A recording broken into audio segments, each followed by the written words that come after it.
না না, আপনি এই যে গাড়িটা এই দেখুন, এই দেখুন ওপর থেকে এই ব্রিজের কাজের ওপর থেকে পাথর পড়ছে। এই যে বাইক যারা চালিয়ে যায়, হেঁটে যায় সাধারণ মানুষ, তাদের মাথায় পড়লে কি করতো? তাদের মাথায় পড়লে কি হতো? আপনি কি ইঞ্জিনিয়ার এখানে? এই ব্রিজের ইঞ্জিনিয়ার আপনি? না না, আমি এইচআর ডিপার্টমেন্টে। তাহলে আপনি মাথায় পড়লে দায়টা কে নিত? রাজ্য সরকার? কে দায় নিত? এইভাবে কি পশ্চিমবঙ্গে মানুষ মরবে নাকি এইভাবে রোজ রাস্তাঘাটে? আপনি চলুন, আমিও যাচ্ছি। আপনার আরো লোক ডাকুন, আপনার ইঞ্জিনিয়ারকেও ডাকুন। এই যে ওনার গাড়ি, কি হয়েছিল ঘটনাটা ঠিক করে বলুন। ঘরটা এখানে দাঁড়িয়ে আছে, এই যে সিগন্যাল আছে, আমি মাঝখানে হঠাৎ দেখি হু হু করে পড়ছে। আমার এখানে দেখুন, এটা তো আমার ওয়াইপারটাও গেছে, আমার এই গাড়িটা গেছে, আমার সব গেছে। বাইকার হয়ে গায়ে পড়তো, কি হতো? বাইকার হলে অন দা স্পট ডায়েট হতো, অন দা স্পট মরে যেত। হ্যাঁ, আমরা ডিউটি করে আমাদের জীবনে রিস্ক কে নেবে? আর এই যে ওনারা ডিউটি করছেন, এই যে পুলিশ অফিসাররা এখানে ডিউটি করেন, আপনাদের গায়েও তো পড়তে পারে, আপনাদের গায়ে ওপর দিয়ে পড়তে পারে, আপনাদের গায়ে ওপর দিয়ে পড়তে পারে, তা আপনিও মরে যেতে পারেন। তাহলে ওপর থেকে এরকম পাথর পড়ছে, এরকম ভাবে রিস্কের এই কাজটা হচ্ছে, তাহলে কে দায় কে নেবে? এর দায় কে নেবে?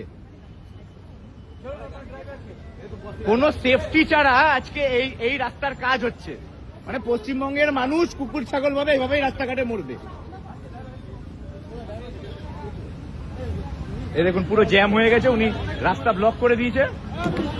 ওই যে আবার পড়ছে, ওই দেখুন, ওই দেখুন, এই সঙ্গে সঙ্গে আবার পড়ছে ওপর থেকে, এই দেখুন আবার পড়ছে, এই দেখুন, এই যে পুলিশ অফিসার, এই যে আপনাদের সামনে পড়ছে ওপর থেকে পাথর। দেখুন এই যে কন্ট্রাক্টর তো আপনি তো কন্ট্রাক্টর, আপনার সামনে দেখতে পেলেন? আপনি দেখতে পেলেন আপনার সামনে পাথর পড়ছে ওপর দিয়ে,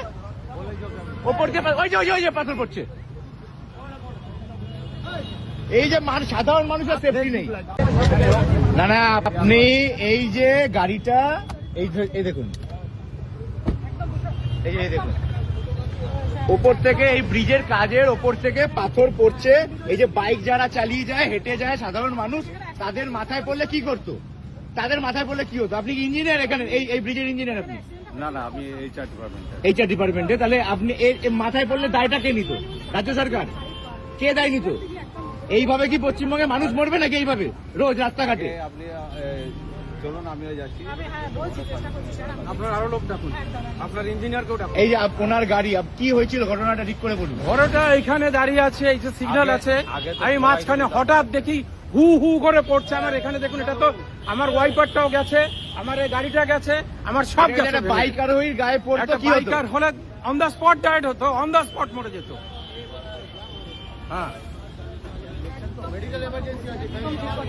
আমরা ডিউটি করে আমাদের জীবনে রিস্ক কে নেবে? আর এই যে ওনারা ডিউটি করছেন, এই যে পুলিশ অফিসাররা এখানে ডিউটি করেন, আপনাদের গায়েও তো পড়তে পারে, আপনাদের গায়ে ওপর দিয়ে পড়তে পারে, আপনাদের গায়ে ওপর দিয়ে পড়তে পারে, তা আপনিও মরে যেতে পারেন। তাহলে ওপর থেকে এরকম পাথর পড়ছে, এরকম ভাবে রিস্কের এই কাজটা হচ্ছে, তাহলে কে দায় কে নেবে? এর দায় কে নেবে? কোন সেফটি ছাড়া আজকে এই রাস্তার কাজ হচ্ছে, মানে পশ্চিমবঙ্গের মানুষ কুকুর ছাগল ভাবে এভাবেই রাস্তাঘাটে মরবে। এই দেখুন পুরো জ্যাম হয়ে গেছে, উনি রাস্তা ব্লক করে দিয়েছে।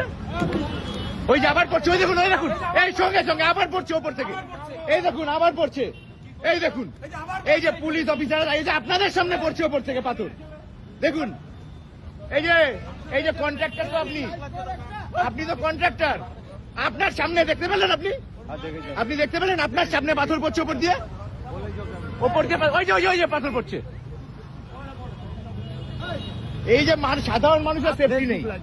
আমাদের ভিডিও ভালো লাগলে লাইক এবং শেয়ার করুন, কমেন্ট সেকশনে গিয়ে জানান আপনাদের মতামত। আরও ভিডিও পেতে আমাদের চ্যানেল সাবস্ক্রাইব করুন এবং প্রতি মুহূর্তে খবরের আপডেট পেতে প্রেস করুন বেল আইকন।